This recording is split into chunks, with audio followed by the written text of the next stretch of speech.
History is often defined by its greatest conflicts, but have you ever wondered about the very first ones? We often hear about battles like Thermopylae or Hastings, but the story of warfare begins much earlier. Today, we're diving deep into the past to uncover the world's third recorded battle in history, the legendary Battle of Megiddo. This monumental clash took place around 1457 BC, over 3,400 years ago, in what is modern-day Israel. It pitted the might of the Egyptian Empire, led by the young and ambitious Pharaoh Thutmose III, against a coalition of rebellious Canaanite city-states. The stakes were incredibly high. For the Canaanites, it was a fight for independence. For Thutmose III, it was about reasserting Egyptian dominance and securing vital trade routes. What makes the Battle of Megiddo so special isn't just its age, but the incredible detail we have about it. Thanks to the meticulous records of an Egyptian scribe named Chaneni, we have a play-by-play account of the entire campaign. These records, known as the Annals of Thutmose III, were carved into the walls of the Temple of Amun-Ra at Karnak. They give us an unprecedented window into ancient military strategy, logistics, and the mind of one of history's greatest pharaohs. The story begins with Thutmose III inheriting the throne. For the first 2 decades of his reign, he co-ruled with his powerful stepmother, Hatshepsut. During her time as pharaoh, Egypt's foreign policy was more focused on trade and diplomacy than military conquest. Seeing this as a sign of weakness, the king of Kadesh, a powerful city in Syria, united various Canaanite rulers in a massive rebellion against Egyptian authority. When Hatshepsut passed away, the young Thutmose III faced a crisis. The entire northern frontier of his empire was about to collapse. Instead of hesitating, Thutmose III acted with incredible speed and decisiveness. He personally led his army, estimated to be between 10 and 20,000 men, on a grueling march from Egypt into Canaan. This was no small feat. The journey covered hundreds of miles of harsh terrain. The logistics of moving and supplying such a large force in the ancient world were immense. Every soldier needed food, water, and equipment, all of which had to be transported across the desert. The rebel coalition, confident in their numbers, had gathered their forces at the strategic city of Megiddo. This fortified city controlled the main trade route, the Via Maris, which connected Egypt with Mesopotamia. Whoever held Megiddo controlled the flow of wealth and power in the region. The Canaanites planned to wait behind their strong walls, forcing the Egyptians into a long and costly siege. When Thutmose's army reached the town of Yehem, he was faced with a critical decision. 3 roads led to Megiddo. 2 were longer, safer, and wide enough for his army to march in formation. The third path, through the Aruna Pass, was narrow, dangerous, and a perfect place for an ambush. It was so tight that his men would have to march single file. His generals pleaded with him to take one of the safer routes. They argued that the enemy would surely be waiting in the pass to pick them off one by one. This is where Thutmose III showed his military genius. He reasoned that his enemies would expect him to take the safe route. They would have their main forces positioned to block the 2 wider roads. The narrow pass, while risky, was the one place they wouldn't expect him to go. In a bold and brilliant move, he declared he would lead the charge himself. He told his generals, "I shall go on this Aruna road. If any of you are afraid, then go on the roads you spoke of. But as for me, I will follow His Majesty."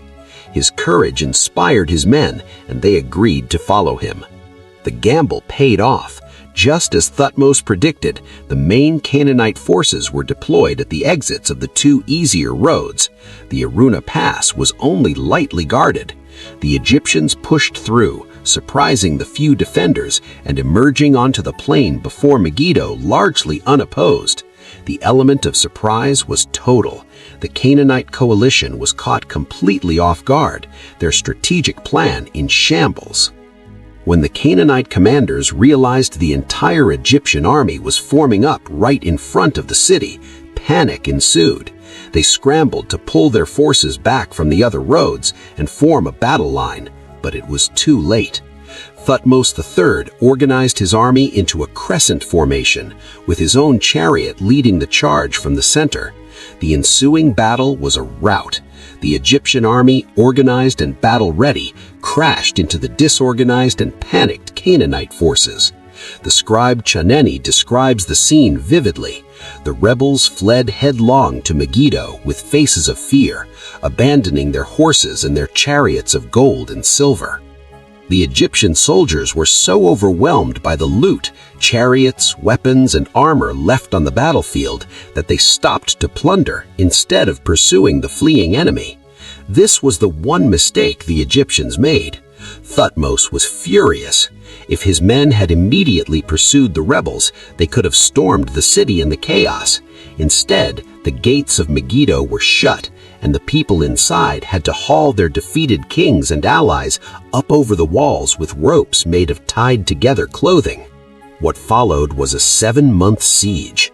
The Egyptians surrounded Megiddo, building a moat and a wooden palisade to cut it off from any outside help. Cut off from food and water, the city eventually starved into submission. The surrender of Megiddo was total. The rebellious kings prostrated themselves before Thutmose, begging for their lives.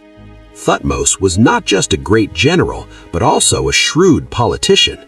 Instead of executing the captured kings, he made them swear oaths of loyalty to him and sent them back to rule their cities as Egyptian vassals. He did, however, take their eldest sons back to Egypt as hostages. This clever policy ensured their future obedience. The sons were educated in Egyptian culture, and when they eventually returned to rule, they were more likely to remain loyal to the pharaoh. The spoils of war were immense. The annals of Karnak list with incredible precision everything that was captured: thousands of horses, hundreds of chariots, countless cattle and sheep, suits of armor, and vast quantities of gold and silver. This wealth flooded back into Egypt, funding massive construction projects and solidifying Thutmose's power. The Battle of Megiddo was the first of 17 military campaigns Thutmose III would lead into the Levant. It established him as a legendary military commander, often called the Napoleon of Egypt. His victory secured Egyptian control over the region for generations and transformed the empire. It set a new precedent for Egyptian foreign policy, one based on military might and imperial expansion. The legacy of Megiddo extends far beyond ancient Egypt. The name itself, Megiddo, has echoed through history. In Hebrew, the location is known as Har Megiddo, which translates to Mount of Megiddo.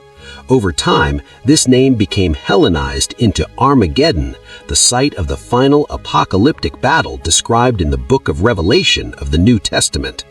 So, this ancient battlefield has become a symbol for the end of the world. From a daring march through a narrow pass to a decisive victory and a lengthy siege, the Battle of Megiddo is a masterclass in ancient warfare. It's a story of courage, strategy, and the ambition of a young pharaoh determined to forge an empire. It's a testament to the importance of historical records, without which this incredible story would be lost to time. And it reminds us that the roots of modern military strategy run deeper than we can possibly imagine, all the way back to the dusty plains of Megiddo. Thanks for joining us on this journey back in time. If you enjoyed learning about the Battle of Megiddo, make sure to like this video and subscribe for more deep dives into ancient history. Let us know in the comments what other historical battles you'd like to see us cover. See you next time.